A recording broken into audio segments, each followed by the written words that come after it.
கட்டப்பனையில் மகேந்திரா ஷோரூமுக்கு முன்பகுதியில் ஆட்டோ ஓட்டுநரின் தனிநபர் போராட்டம். வாகனம் தொடர்ச்சியாக பழுதாகி வரும் நேரத்தில் அதை சரி செய்ய கம்பெனி அதிகாரிகள் தயாராகாததை கண்டித்துதான் போராட்டம் நடத்தப்பட்டுள்ளது.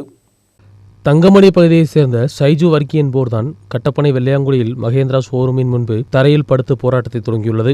2022 ஜூன் 24ஆம் தேதி சைஜு மகேந்திராவிலிருந்தும் ஆல்பா பிளஸ் BS6 என்ற பெட்டி ஆட்டோ வாங்கியது. கடந்த 2 வருடத்திற்கிடையே 4 முறை கியர் பாக்ஸ் பழுதானது. 6 மாத காலமாக வாகனம் கம்பெனியின் சர்வீஸ் சென்டரில் இருந்தது. வாகனம் சரி செய்து கொடுத்த போதும் சில நாட்களுக்கிடையே மீண்டும் பழுதாகியுள்ளது. வாகனம் வாங்கி 3000 கிலோமீட்டர் ஓடிய போது கியர் பாக்ஸ் முதல் முறையாக பழுதானது. தொடர்ந்து 7000 கிலோமீட்டர், 13000, 21000 கிலோமீட்டர் வீதம் ஓடிய போது மீண்டும் பழுதானது. கடந்த தினம் கியர் பாக்ஸ் உடைந்தது. വണ്ടി കൊണ്ടുവന്ന് സർവീസ് സെൻ്ററിൽ ഇട്ടാൽ പണിത് തരാൻ തുടങ്ങി. പണിത് ഇറക്കി 30 ദിവസം ഒരു വണ്ടി തികച്ച് ഓടാൻ പറ്റില്ല. ഈ വണ്ടിയും കൊണ്ട് എനിക്ക് ഉപജീവനം നടക്കുക. എനിക്ക് എൻ്റെ വീട്ടിൽ കിടന്നുറങ്ങാൻ പറ്റുന്ന ഒരു സാഹചര്യം ഇല്ലാത്ത ഒരു അവസ്ഥയിൽ ഇവിടെയാണ് പ്രശ്നം.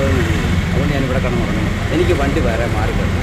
അല്ലാതെ എനിക്ക് വേറെ യാതൊരു ആവശ്യമില്ല. എനിക്ക് ഇവരോട് ആരോടും പിണക്കോ വിരോധമോ ഒന്നുമില്ല. കാരണം മഹീന്ദ്ര കമ്പനി ഇങ്ങനെ ഒരു വണ്ടി തന്നു വെച്ചിട്ട് മനുഷ്യനെ കബളിപ്പിക്കുന്നത് ഇനിയെങ്കിലും നിർത്തണം.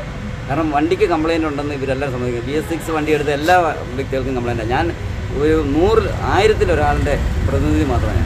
കാരണം ഈ വണ്ടി എടുത്ത എല്ലാവർക്കും കംപ്ലയിൻ്റാണ്.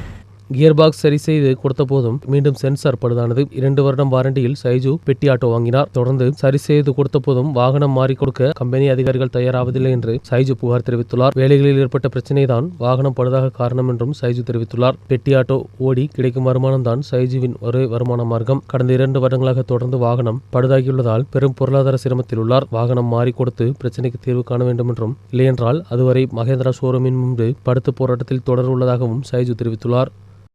News bureau, Kattappana.